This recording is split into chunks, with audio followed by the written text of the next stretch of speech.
Lincoln's concluding remarks of the Gettysburg Address will serve as a guide to us on what our purpose should be here in the Capitol. And I quote, Lincoln says, "It is for the living, rather, to be dedicated here to the unfinished work which they who fought here have thus far so nobly advanced. It is rather for us to be here dedicated to the great task remaining before us, that from these honored dead we take increased devotion to that cause for which they here gave the last full measure of devotion. And that we here highly resolve that these dead shall not have died in vain, that this nation, under God, shall have a new birth of freedom, and that government of the people, by the people, for the people, shall not perish from the earth." How did we find ourselves here? Because pre-COVID, we were experiencing the greatest economic boom in my lifetime. Unemployment for the Black community, the Hispanic community, even among women, was at the lowest it had ever been on record, specifically for the minority community. People were thriving and we were doing well, and we had so much hope and anticipation.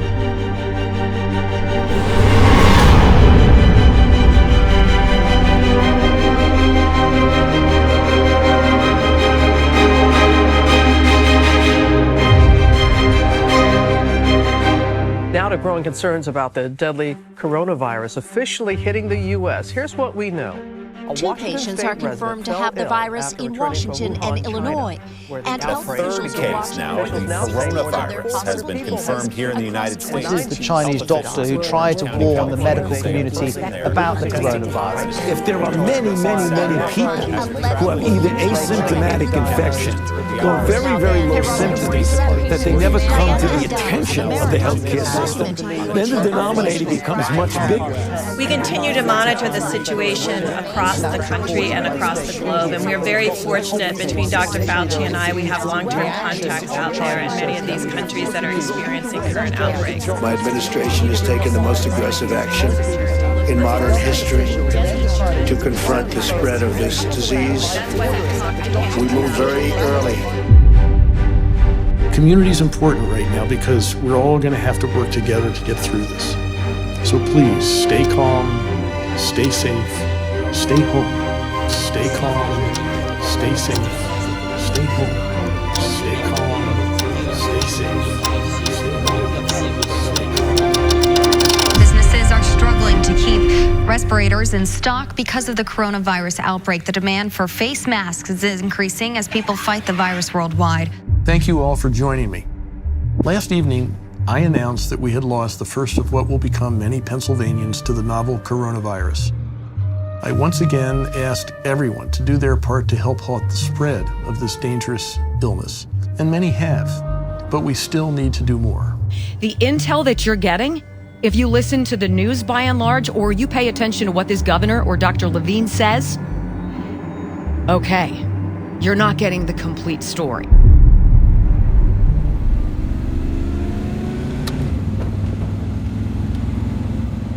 I'm Senator Doug Mastriano, representing the 33rd Pennsylvania District. I have a 250,000 constituents, which includes all of Adams County, so that's Gettysburg, and the rest of the county, the western half of Franklin County, and then the Shippensburg area of Cumberland County, and the Hanover area of York County.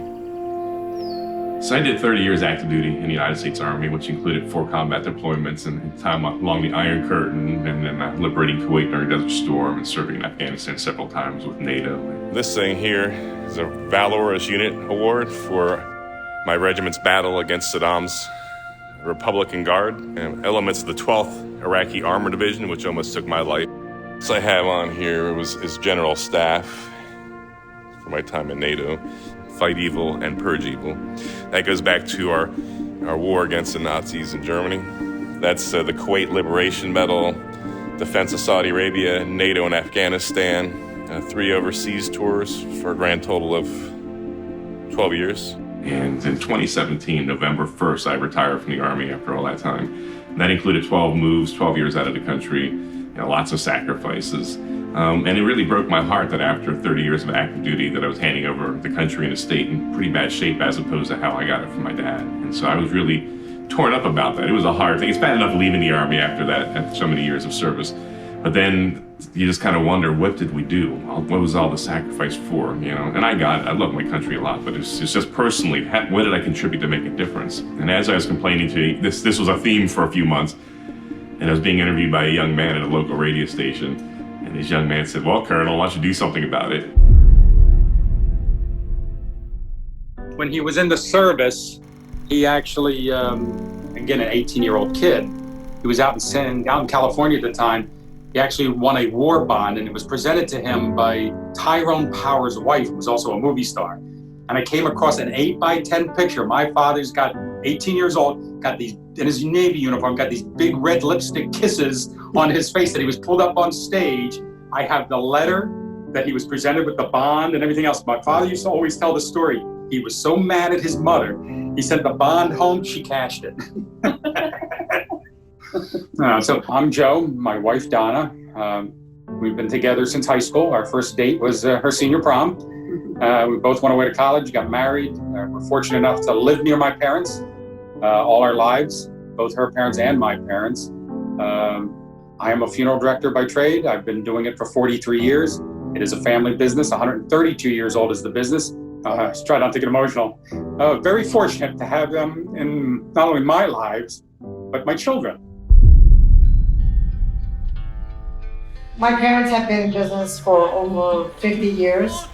We have settled in Brooklyn, New York from Sicily. I came at a very young age, at 7 years old, which we love the restaurant business. It is in our blood and we love what we do. I remember specifically, you know, the meatballs would always be nice and lined up, and I would like take a meatball and I was like, wow, that's really good, I want more. And my grandmother would always just give me enough. And so I would like kind of rearrange the meatballs, and she's like, I know what you did. I see like, you know, the area on the bottom where you took the meatball from, but I thought it was slick, so. But that was fun. In other words, she was eating too many. Yes, yes. Well, pretty much before the pandemic hit, my mother and my sister were basically in the building stages of this new business, Taste of Sicily. So they open up and they get a pretty good influx of business, and things are going pretty well. It's in the beginning, you know, and it takes, you know, 2 to 3, 4 to 5 years to get this type of cafe, Italian restaurant established. So definitely we were in the building phases, or the building phase, I should say. I came here to the States because I was running away from communism or socialism. Czechoslovakia was at that time in the Soviet bloc, and it was considered a socialist country.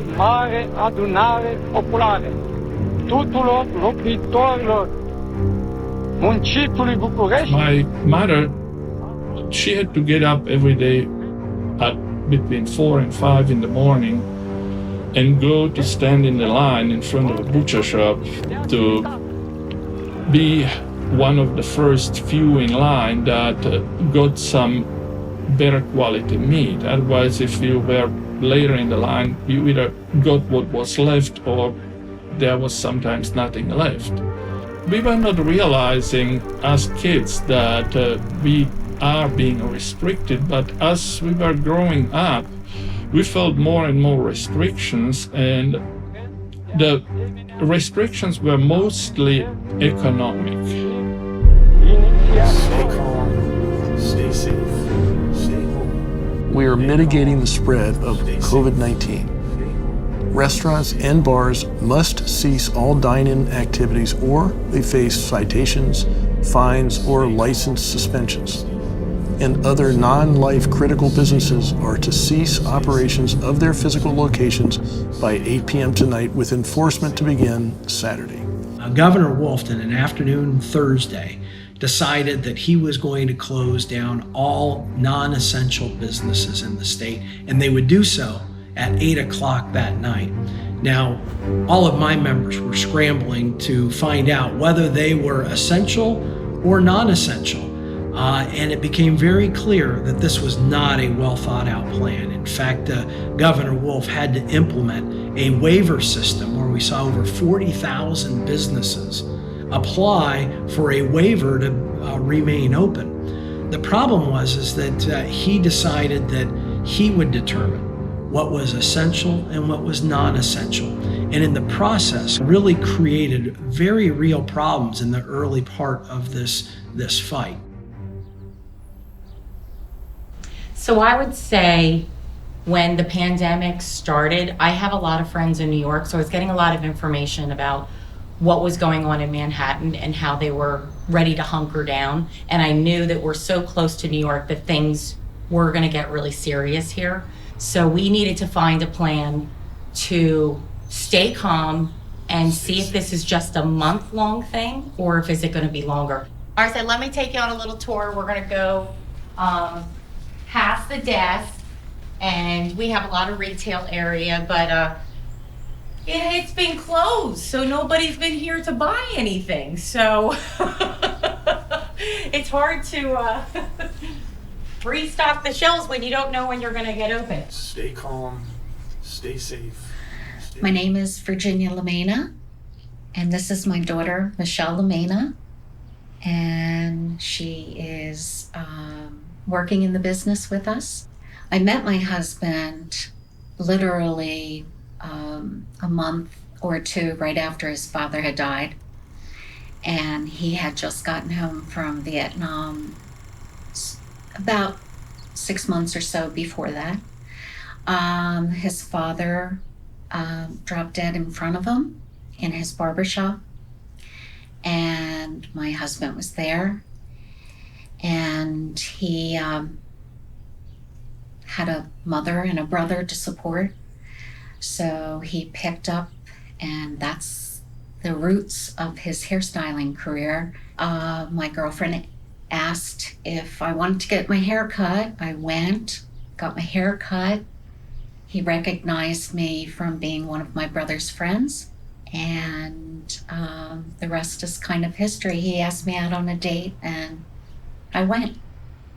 It's been brutal, to be quite honest. My husband owns his own construction company, and he had to stop working. I wasn't bringing in a paycheck, and I make pretty good money to help with the bills, and that's a little scary.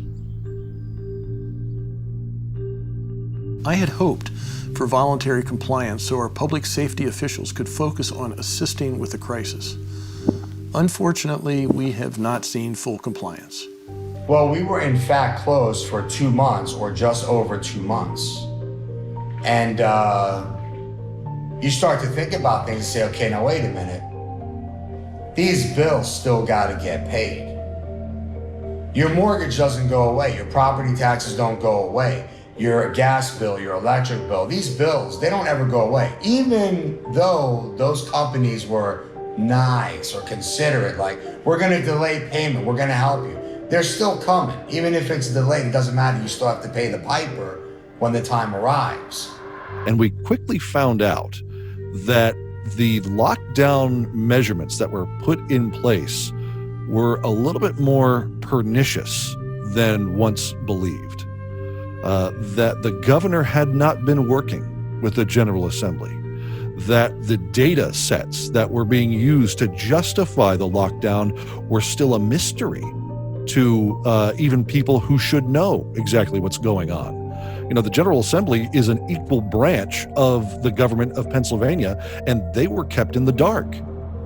So we quickly became an issue where not only did we not know what was going on with reopening, but now we might start having some real issues as it pertains to what the governor's actions might be in terms of how Pennsylvania operates. And that was pretty scary. The unilateral decisions made by the governor early on, he owns them. And as Senator Regan rightly said, the General Assembly was pushed out. There was no advisor consent at all. The confusion that resulted of that, the winners and losers, essential, non-essential, life-sustaining, non-life-sustaining, on and on and on, was triggered by our governor without any accountability or oversight. And I'm appalled, as just being 2 years out of the United States Army, that we find ourselves struggling for our basic freedoms. And the opportunity just arose where I could serve, as an elected official, and it wasn't really a hard decision to, take that huge cut in pay, what have you, to do this, because we need to be where we can serve. It's about service and not about self. And so here I am. And so now I'm duty bound to do all I can to protect my people and my constituents and look out for their best interests. Thanks to your hard work and dedication, we have a victory here. The country and the state is in pretty bad shape. It's worse off than how we got it from our fathers and our mothers. And so I can't stand aside. And so that's why I'm in this fight. I'm for you. And so I've been in office as a senator for 11 months. And what a wild ride it's been. At first, I get sworn in the 10th of June and we're in the budget battle. And that's a tough time in a normal year. And then things move on. I'm getting a feel for the terrain, and then come to this point in history here, and never before in Pennsylvania history has there been so much chaos politically. Not even in the American Civil War, where it was pretty stable, strong Republican state up here. Has nothing to do with politics, just at the time. And then we have a governor with so many emergency powers here, really shaking things up. And I'm really astounded that the General Assembly, which normally has a constitutional oversight, has been pushed out thanks to the powers given to him in this emergency order. While standard doctor office visits can be put on hold, placing all on hold and determining everything is elective surgery can't be held off. Botox for migraine can't be done right now, but with chronic debilitating migraines, it saves my vision during my worst migraines. I've now lost vision. At this point, I had a migraine for several days, and when I have them, I lose my vision. It saves my vision during the worst migraines. I've now lost the vision in my left eye. While temporarily, it doesn't make anything easy to deal with, especially when you have children and you're a single parent. Gastroparesis is the paralysis of your stomach. A flare can cause someone not able to eat solid food, and migraines generally cause my gastroparesis to flare. I'm now in a gastroparesis flare and down yet another 5 pounds in 5 days. I'm drinking Ensure for meals, and I can't sustain surgery because it's listed as not essential and elective. I do name the hospital, but I'll leave that. Eating isn't essential. Eating isn't elective. Maybe you could look into appointments and surgeries to be expanded. One patient at a time for non-COVID issues. There's plenty that can be done within the CDC guidelines, especially with our numbers dropping for the virus. Please contact me, Jennifer Hannigan. And did you hear a response? I had no response from our governor. We all expected the worst. So our institution, like many others, put a hold on elective surgeries, elective procedures, so that we could free up beds if there was a true surge. We really expected a surge of patients. So that's what we prepared for. And we knew that the whole idea of flattening the curve and people isolating with safe distancing, the whole idea was to really try and prevent an unmanageable surge where the whole medical systems would be completely overwhelmed. When the shutdown was encouraged at the national level and instituted at the state level pretty broadly, it's at a time when we didn't know how serious this disease was going to be. And the concern was it may overwhelm the healthcare system, the number of beds, the number of ventilators, a legitimate and extremely important concern. But it's become apparent fairly quickly that the hospitals weren't filling up, even in the cities that were most affected. I think New York State is a classic example. The Javits Center and the hospital ship barely had any patients, which is good. But the idea now that everybody's going to be overwhelmed is just clearly not the case. Margaret, we need to put a ladder there because our window, she's in the attic, so... I have 2 sons and 3 daughters. My 4th child, Esperance, has an aortic coarctation that we've been documenting since birth. At first they thought it was a murmur, but they've since realized that it is actually an actual congenital heart defect, or CHD. So she gets monitored every 6 months for that and has since she was born. So when COVID-19 hit, the hospitals all pretty much said no elective procedures can happen, no wellness checkups, nothing like that were being allowed. just to maintain the proper social distancing and minimizing exposure to COVID-19, especially for patients like Esperance who could catch it and end up dying from it. However, we need to be seen every 6 months. We have to be seen every 6 months. If something's failing in her heart, she can die literally. She could have a heart attack. She could just drop dead right there, and there's nothing we could do about it, because if that kink shuts, it's shut. It'll close. That's it. And because it wasn't COVID-19 related, they could not see her. And they rescheduled her for June. And they told us that if COVID-19 was still going to be a huge pandemic in June, they would not be able to see us then either, and they weren't sure when we would be getting in, which was devastating to hear, because it was like they were picking other children's lives over ours. And they've known that she has had this problem since birth, so to hear that all of a sudden she really wasn't a priority anymore was devastating. May 11th, 2017, Jim and I got married. We got married up at Ricketts Glen. And I don't understand why he married me sometimes. I'm broken down. I wanted to get surgery. So this is my first chance in my life to actually live. And now I've got a fantastic sidekick, my best friend. And hoping that I had surgery April 1st. This is going to be an extremely long surgery. The vascular surgeon is the one who's going to have to go in through my stomach, move everything aside so Dr. Wolf can get the cage put in where the one disc is about to burst.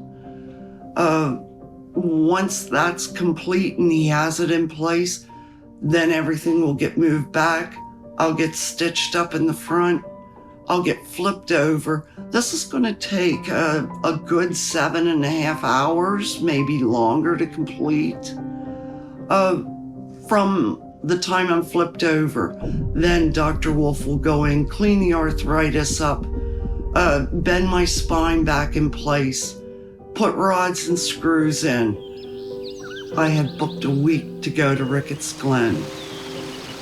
We were going to meet up with a friend. We were going to park one vehicle at the bottom of the falls. That's on a mountain, if you've ever been to Ricketts Glen. That's a mountain.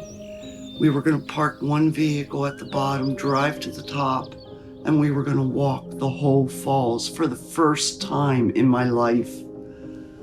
It's March 13th, I got a call. And I just cried. I cried.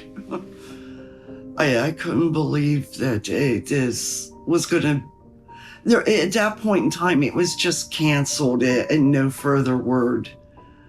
I did a video conference with Dr. Wolf. That would have been, I think, the 9th of April.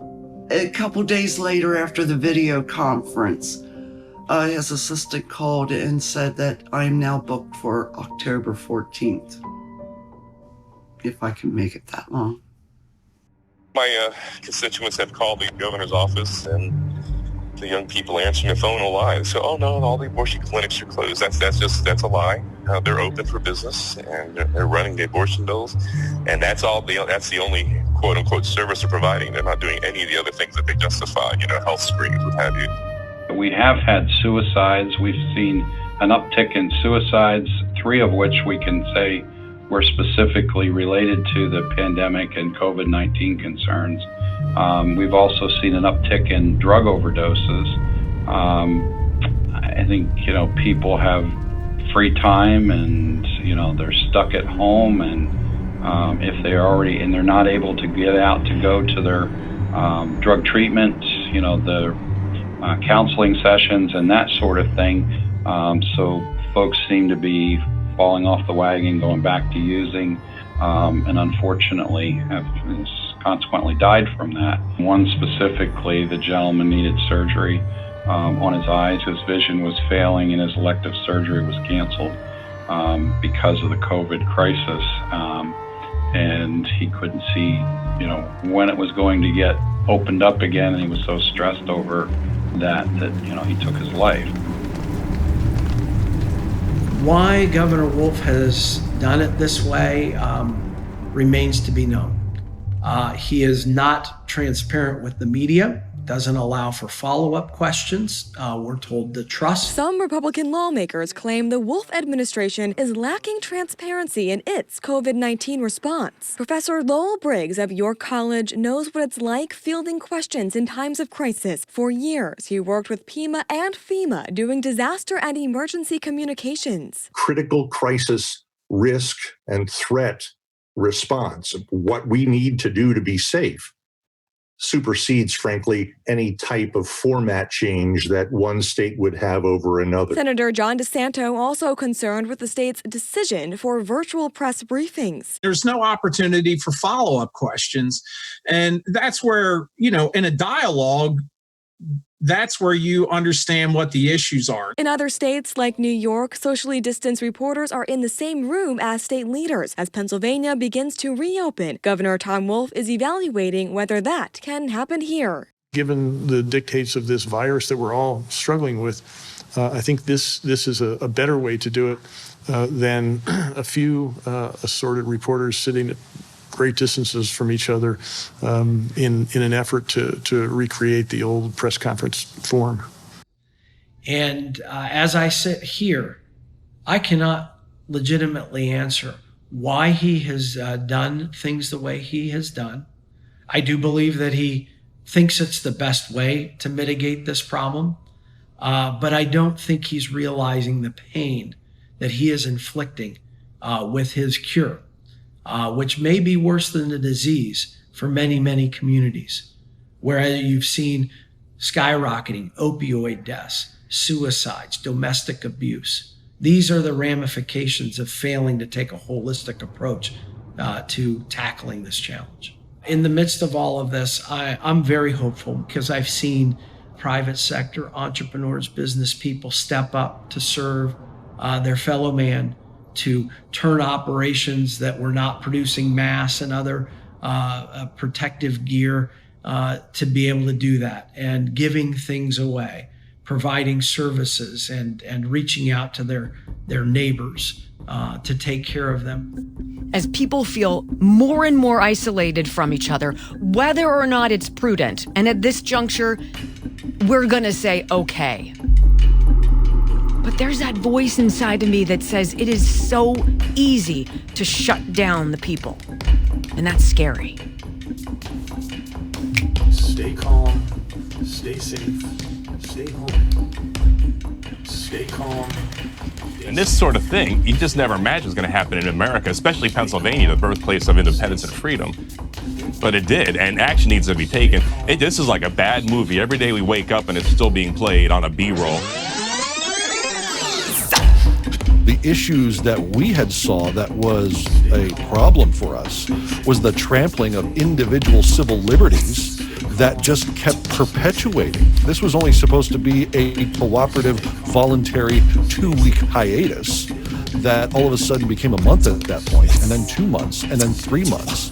And so it just snowballed, and we started to say, doesn't the Constitution, have any play here? Don't people's individual liberties at least have something to do with how we operate in the future?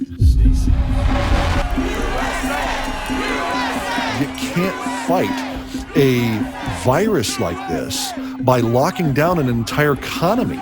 You can't just say that everybody stay home and everything will be all right.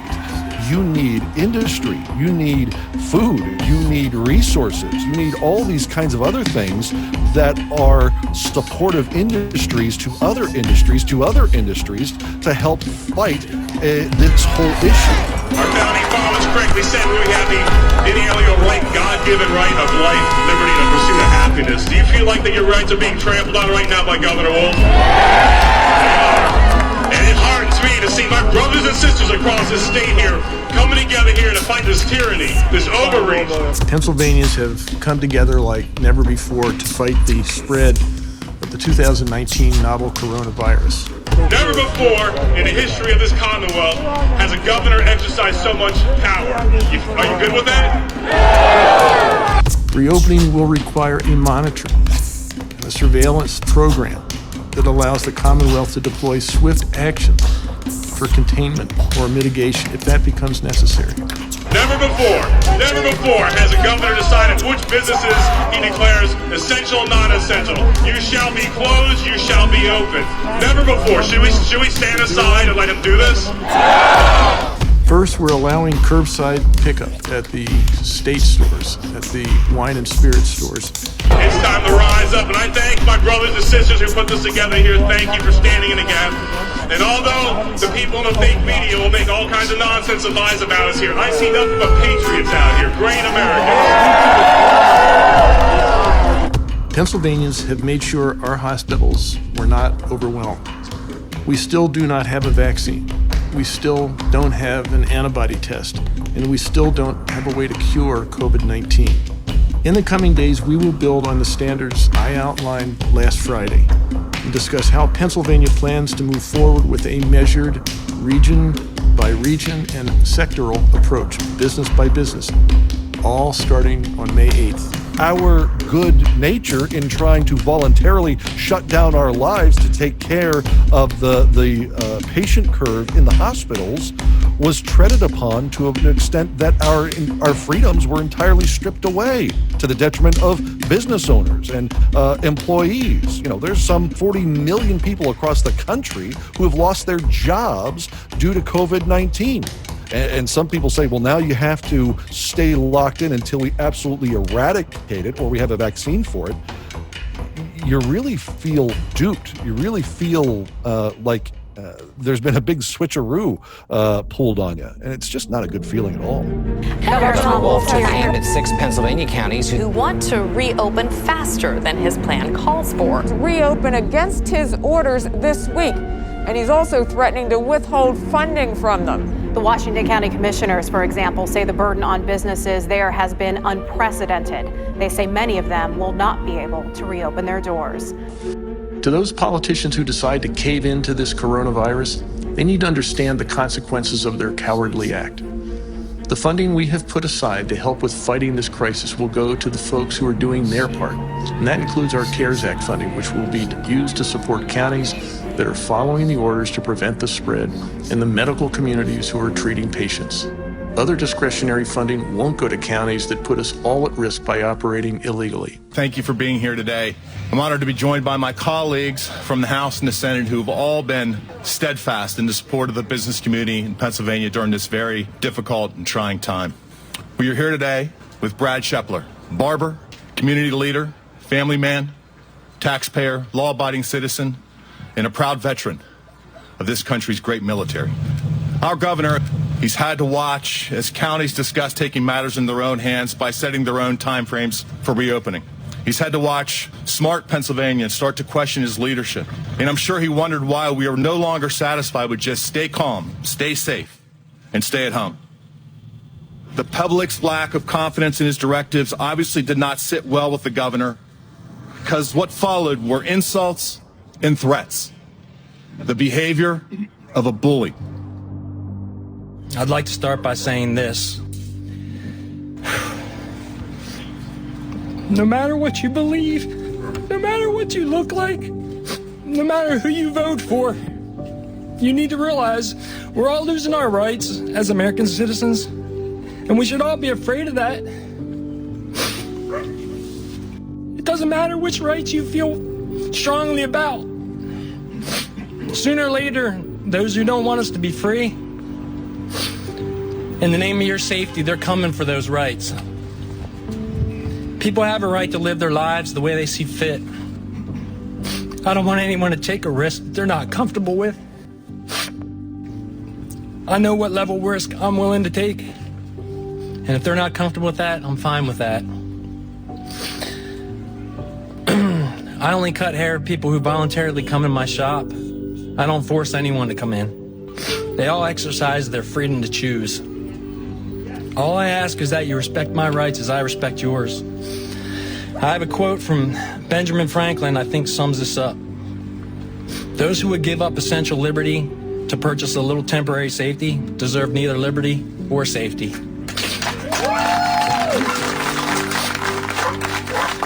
Over the last 240 years or so, there have been hundreds of thousands of brave souls who fought and died, and were gravely injured to protect our rights. The freedoms we're afforded under the Constitution and the Bill of Rights. If they can see what we've allowed to happen to these freedoms, they would be severely disappointed in all of us. I'd like to ask all of you out there, especially small business owners that would like to get back to work and get our lives back to normal, stand up with me.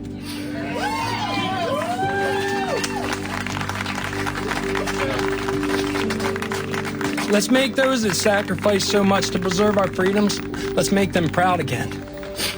That's all I've got.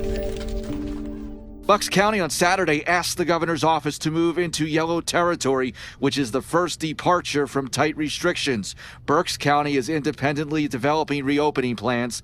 The interstate conflict caught the president's attention on Monday with a tweet and a partisan shot at the governor. So just before I came on the air, it came to my attention that Governor Wolf has now vetoed 3 measures that were pushed in a bipartisan fashion through the House and Senate here in our Commonwealth, landed on his desk with the express purpose of restarting business here in the Commonwealth of Pennsylvania, which it should. He kiboshed all 3. Okay? So the whole we have to work together to stay safe is really, really tiresome.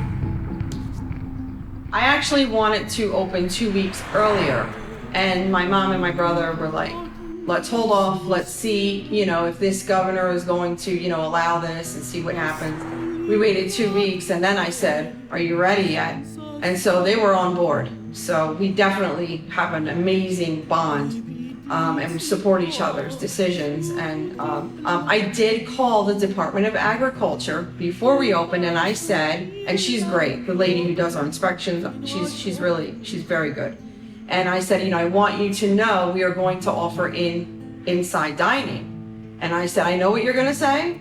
I said, I love you. I respect your position, but we need to feed our family. And her response was, she says, well, you're going to get a warning and people are going to stop by. And so they had pulled our license. And that was very, very humiliating because the Department of Agriculture, I get that they're doing their job. It could have been done with a little bit more class. They did it in front of customers who were here supporting us. And it was very embarrassing, very embarrassing. And I actually said, oh, hold on. I thought they were going to come back and, just do like an inspection, make sure we're clean, which we've always had, perfection. They didn't do that. They just kind of slapped this paper down. And I said, hold on, let me record you. Well, they almost immediately ran out the door. They didn't want any part of that, And they'll be here tomorrow to hand us a $2,000 fine. So I hear we can negotiate the fines. Why should we negotiate anything? From being shut down, those 2 months have already been detrimental. Now you want us to negotiate a $3,000 fine? And I will fight that. We definitely will have our day in court. Lots of anger going on. But God is good. I got this. And I'm a little emotional right now. Sometimes this stuff, it wears on you. And what frustrates me more than anything is the injustice. There's so much injustice here. The government not only shouldn't, but doesn't have the authority to actually impose these restrictions on us. And so when we don't know our rights, when we don't know our freedoms and our liberties, then we will get, we do make room for tyranny. And that has been historic throughout history. And when governments take away our rights, very rarely do they give them back willingly. And so the reason that's so important is because we understand the framers of the Constitution that said that we hold these truths to be self-evident, that we were endowed by our Creator with certain inalienable rights, which that inalienable means they can't infringe upon it, they can't suspend them, and they can't take them away because they're not the ones, I'm talking about the government, of course, they're not the ones that give us these rights. They are given to us by God, and because of that, the government can't infringe upon that. And when you also add the understanding that our government receives its just powers from the consent of the governed, which means our government doesn't have any authority that we don't agree to give it. So therefore, it can't impose things on me that I don't agree to. Subversion is, of course, an important technique of communist conquest. Czechoslovakia in 1948 is an established democracy in Eastern Europe. Suddenly, a rash of strikes. Conservative elements are forced to resign from the cabinet. Communist deputies pound their desks. As the street demonstrations reach riot proportions, police brutality in putting down the riots is charged, and the communists take over the police.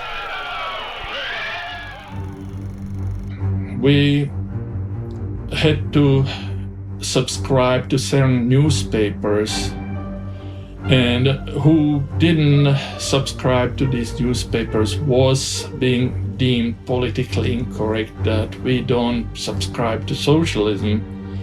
And anecdotally now, with the COVID-19 pandemic, with the shortage of toilet paper, which lasted over 2 months here, under socialism, we had shortages of toilet paper that lasted years and years.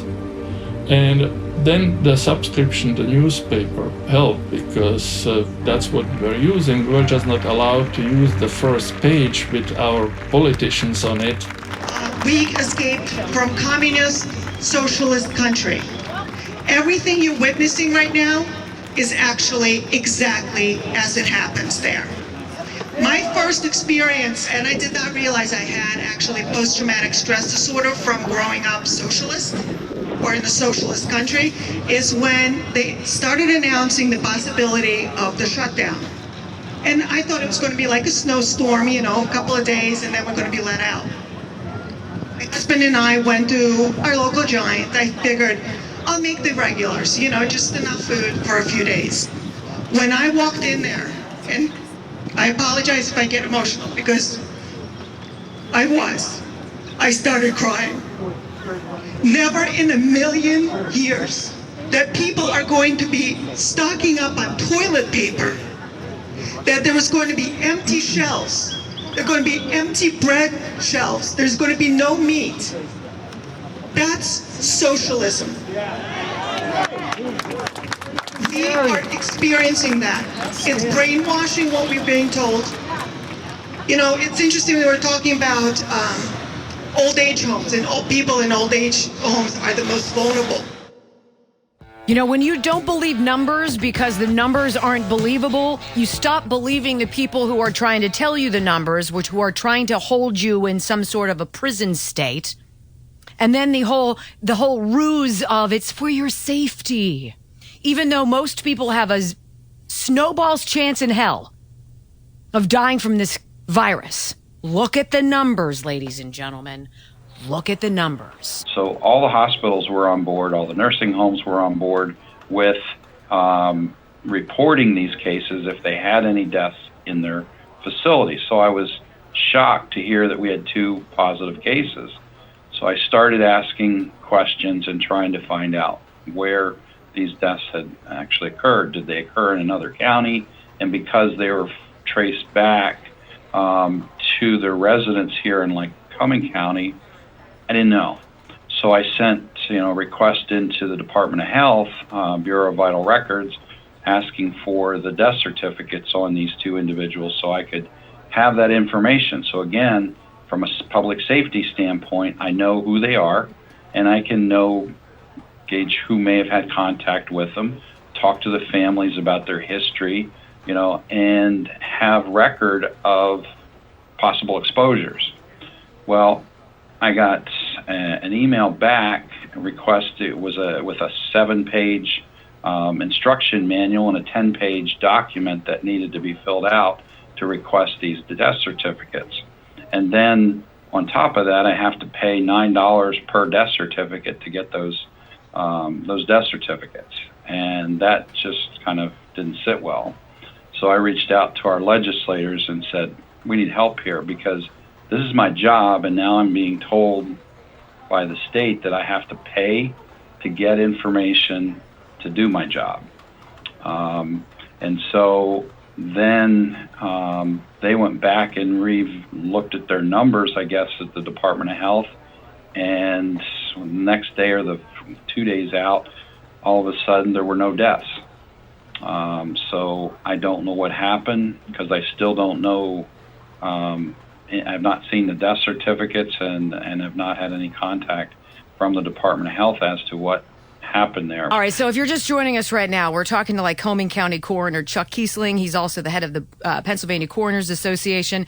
Sir, judging from what you have seen so far, and you're a professional at this, okay? So your expertise, do we need to be closed? I'm not seeing, and I'm looking at Lycoming County. Every death that we've seen has been from someone in a nursing home. These people have significant comorbidities. They've got hypertension, they've got lung disease, they've got cancer, they've got diabetes, COPD. They have all sorts of medical problems. They live every day on a tightrope. And so it takes, a urinary tract infection can become sepsis, which can cause someone to die. So your answer is no. Yeah, the answer is no. I don't think that the state really needs to be shut down the way it is. My mother tried to make me promise to always keep her in her house, never put her in a nursing home.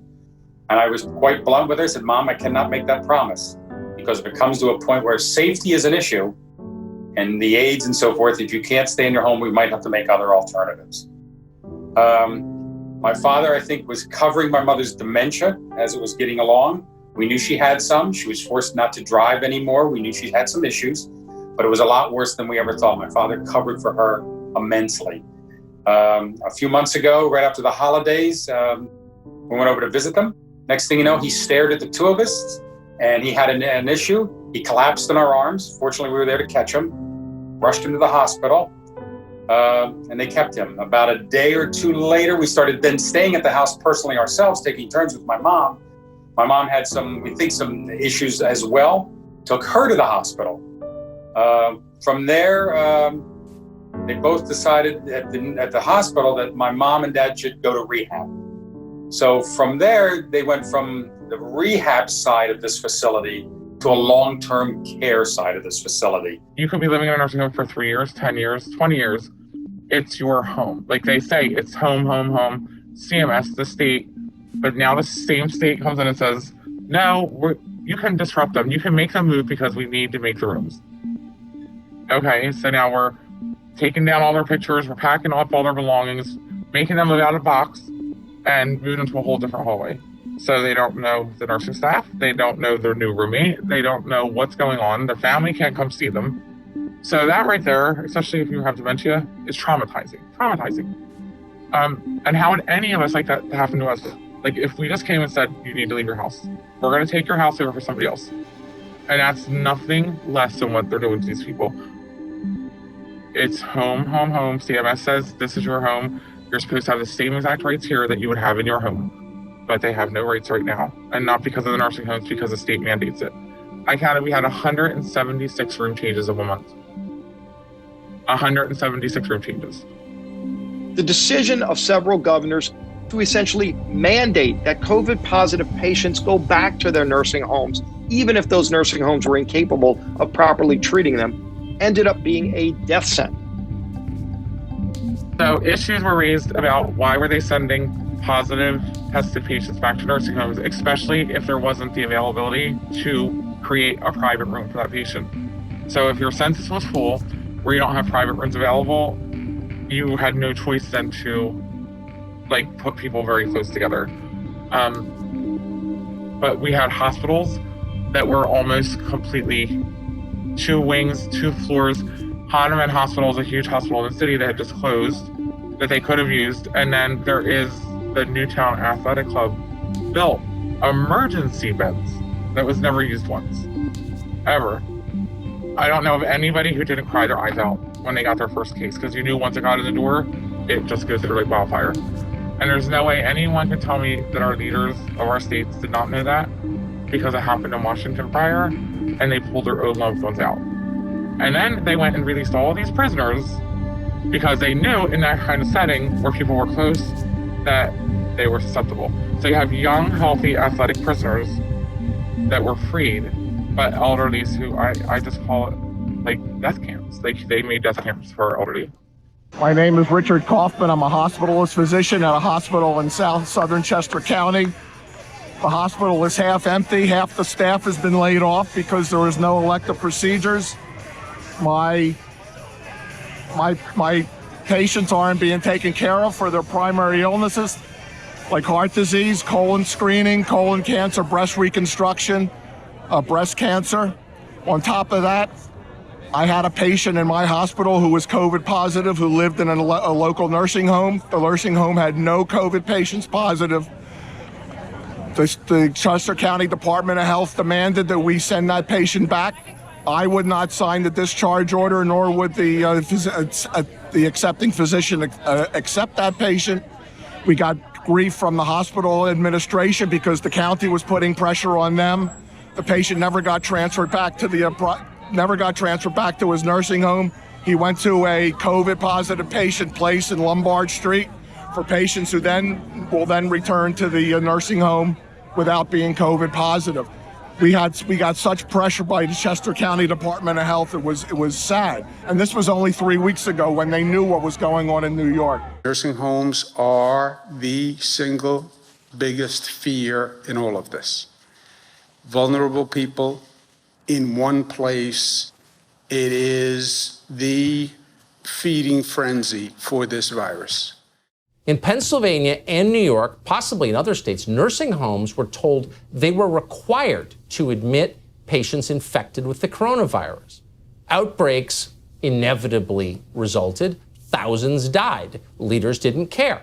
In Pennsylvania, in perhaps the most shocking and offensive example of all, illustrating just how little government cares about you, the health commissioner of the Commonwealth, Rachel Levine, moved her own mother out of a nursing home before she could fall victim to the resulting death trap.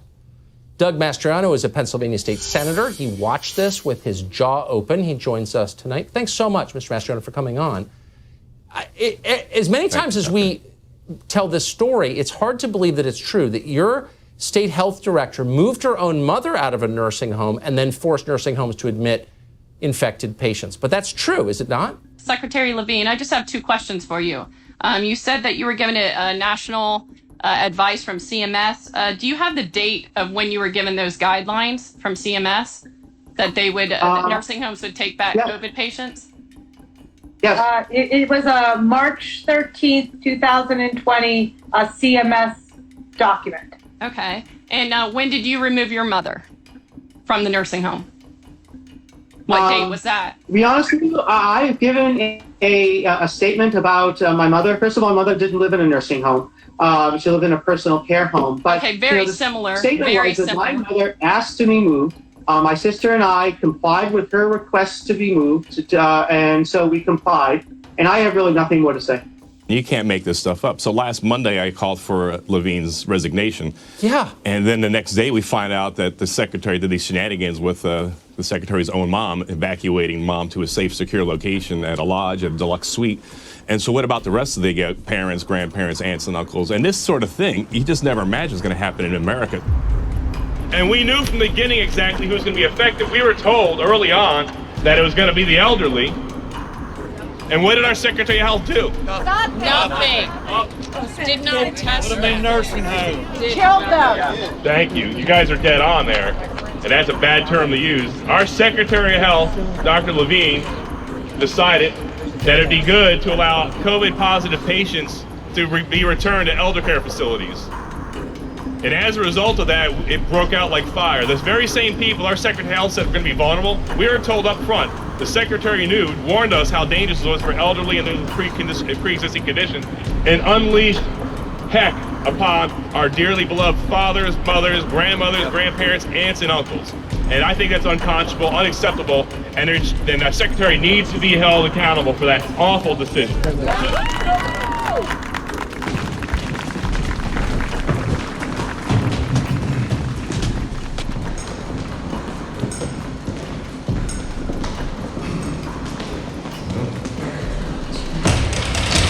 Still, where's the governor?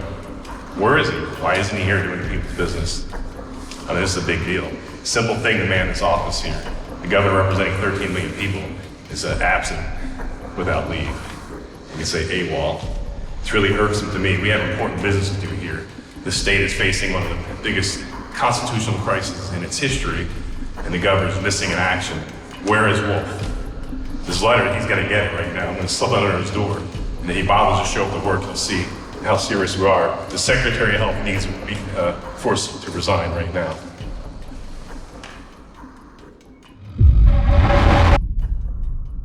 Around March, I guess it was, I got a phone call that said my mom had gotten the COVID. They immediately removed her from my dad's room and put her in an isolation room. And about 2 days later, they called and said, your dad now had the same thing, and they moved her back in with my father. Prior to my mom getting this, they called us, the facility was very good, notified us that they had one COVID patient in the facility. That person was isolated.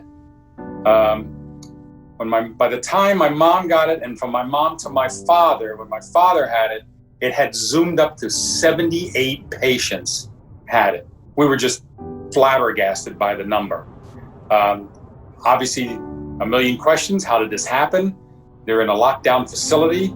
They had called me and said, your mother is stabilizing, your father's getting progressively worse. The only option we have, and we don't even know if it's an option, do you want us to take him to a hospital to possibly be put on a respirator?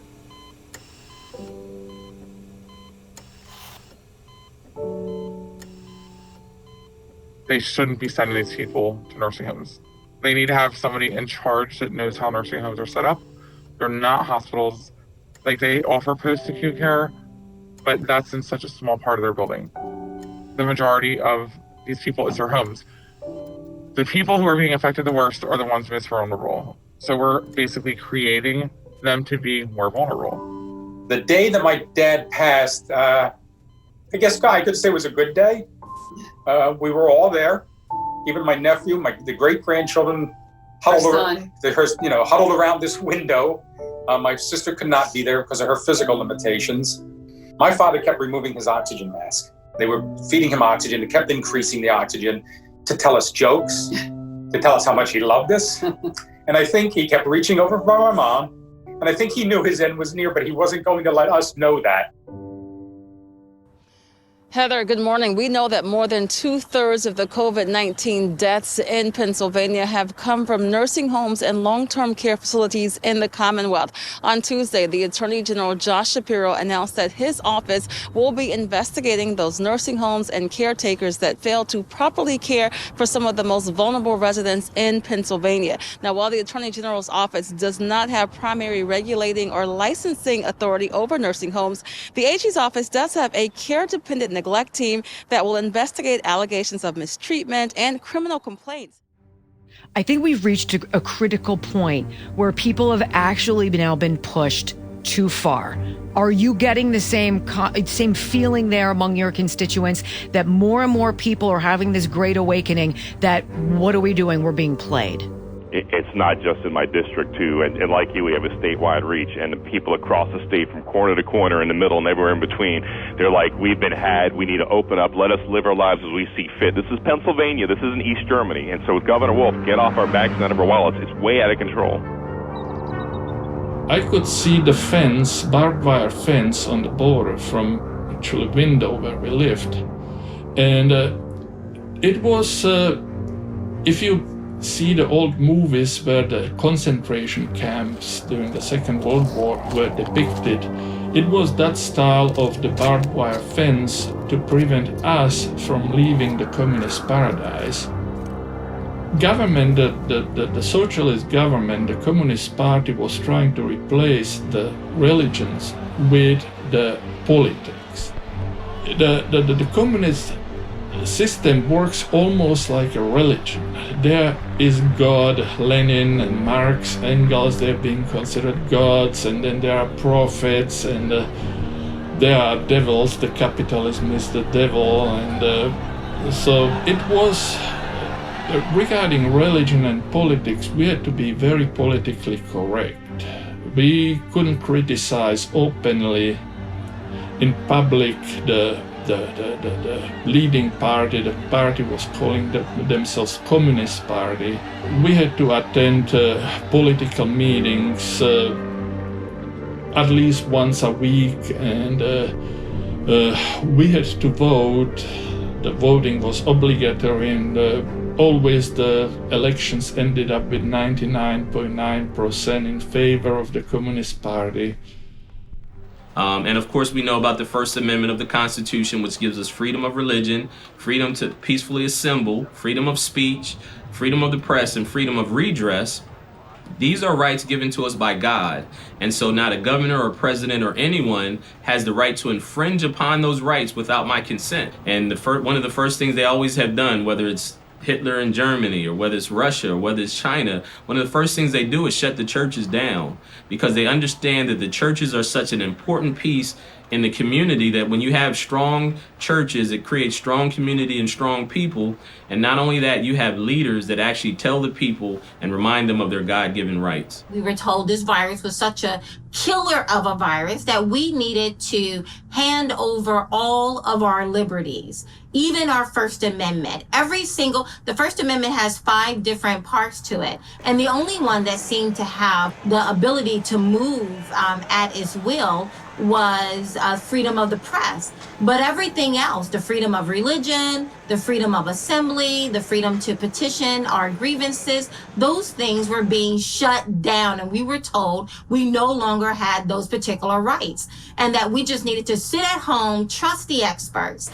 And at this particular time, as I said before, we had seen the progression of not just the virus of COVID-19, but also how the evolution of our leaders and how they have began to devolve. And in many cases, we began to see that they were using this virus for their own personal agenda of gaining control. What is scaring me now here is that we are going here very similar political correctness as we had under socialism. How many more freedoms are we really willing to roll over and acquiesce? Here, you have it. Here, Mr. Smart. Here you go, Bill Peduto. Yeah, you can totally have everything that's mine. Tom Wolf, sure, you want to take my freedom? Absolutely. What are we doing? Stay home, stay calm, and stay safe. Yes, I'm fired up. You should be too. If you're not speaking up about this, if you feel the way I feel, it's time. Now's the time. This is it. We have been attempting from the legislature to restore a balance of power and defend our Constitution and defend the rights of our citizens in action after action over the course of the last 5 months. When we originally created in the legislature emergency powers for the executive, it certainly was within mind that it would be used in a temporary situation where a fix is coming. So many of you have reached out to us, I know, frustrated with the filing process and just trying to get anyone with the state to talk to you. Our Amy County in eastern Pennsylvania is suing Governor Wolf for withholding $13 million in virus funding. CAF and 24 co-sponsors have officially introduced a resolution in the House calling for the impeachment of Governor Tom Wolf. Senate passed House Resolution 836 to terminate the governor's disaster emergency. More breaking news now. The Pennsylvania Supreme Court says that state lawmakers cannot end Governor Wolf's emergency order. We can do this, and we can beat Wolf. Today, a federal district judge in Pennsylvania issued a stinging 66-page rebuke, striking down Governor Tom Wolf's emergency COVID measures, citing multiple constitutional violations. There's a lot of confusion. There was no clear standard on what was an essential, non-essential. It was up to these sometimes very young, inexperienced people with no real job experience deciding life and death, deciding if you should be open. And there was no consistency in the guidance. And guess what? The guidance, I think, changed, I believe it was 18 times. They had a waiver process to try to mitigate the pain. And some salons were able to open and some were not. Some car dealers were able to open, 20 were, but the remaining 1,200 across state were not. And there was no consistency. It was just up to the erratic, inconsistent edicts of the governor's team. And so that's a problem here because there's obviously wrought with fraud. Violated the First Amendment right of assembly, the Due Process Clause, and the Equal Protection Clause of the 14th Amendment. The governor's team said there was exceptions for protests, but there was none in writing. And the record unequivocally shows that the governor permitted protests and that he himself participated in one which violated his own limitations on numbers and violated his restrictions on social distancing and mask wearing. Judge William Strickman wrote, "The response to a pandemic or emergency cannot be permitted to undermine the system of checks and balances. Here, defendants are statutorily permitted to act with little, if any, meaningful input from the legislature.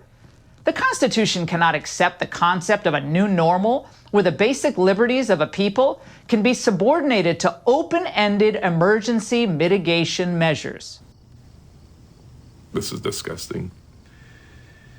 I'm not sure, I'm quoting, "I'm not sure that we wrote down anywhere what life-sustaining meant. We didn't, I believe, write down a definition specifically, but just translated the sort of common understanding, blah, blah, blah." As we know, Logan, when you're constraining a constitutional right, such as your First Amendment right to assemble or your 14th Amendment right to due process before there's a taking of your property or money, you have to have laws that are narrowly tailored. So it's a very high threshold that the governor has to meet, and he failed it in this exercise here. Even in an emergency, the authority of a government is not unfettered. The liberties protected by the Constitution are not fair-weathered freedoms in place when times are good, but able to be cast aside in times of trouble. The solution to a national crisis can never be permitted to supersede the commitment to individual liberty that stands as a foundation of the American experiment. The Constitution cannot accept the concept of a new normal where the basic liberties of the people can be subordinated to open-ended emergency mitigation efforts. Now, what will happen in Pennsylvania? The Wolf administration has already indicated that they're disappointed in the judge's decision, and they intend to appeal. So this will be stuck in court for quite a while until maybe a monumental event takes place in the beginning of November. But clearly the governor had other intentions. He wants to drag this out potentially through the election, which is always, he's politicized. It's always about control. And he wants to stay on the order to keep his impositions, his edicts and commandments in place. We're in such a fortunate circumstance now, Logan, that we have numbers and we have data. So the scare is gone. The emergency control may be gone, and now the courts can try to fit this narrow tailored laws to make sure our constitutional rights are not trampled. And that we'll continue to see the restorations of freedoms and rights, and that we'll continue to not grow weary doing good, because we're about to reap our harvest. We're close. Don't know how close, but we're a lot closer than we were, that's for sure. So I expect for Wolf to continue to come at me real hard, and that's okay. I will resume the stand that I have started with, and I'm going to be girded with strength and everything else that God gives me. I will not cower, I will not surrender, I will not comply, and I will not submit. That's just the way it's going to be. My son will know my mother fought this till the end. But this is like, for the first time in my life, I feel we're going to be the one generation of parents who aren't going to be able to leave an America to their children that's better than the one they found. And that's because too many people out there are playing politics. This isn't about coronavirus, ladies and gentlemen. This is about politics. And you're messing with the wrong people.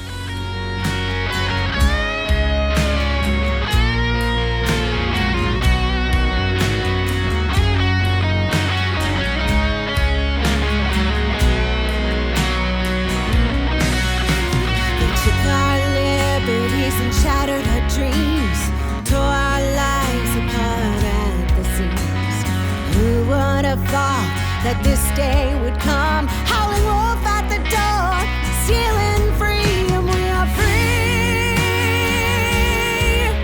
free people. Ocean to ocean to the highest church steeple. Bought with blood, we have our rights. Now it's time to stand and fight. We are free, free people. We hid our faces and stood apart, followed like sheep walking in the dark. We were dogs, told to sit and stay. Enough is enough, we have to rise up and say we are free, free people. Born to fly high on the wings of an eagle. Bought with blood, we have our rights. Now it's time to stand and fight. We are free, free people.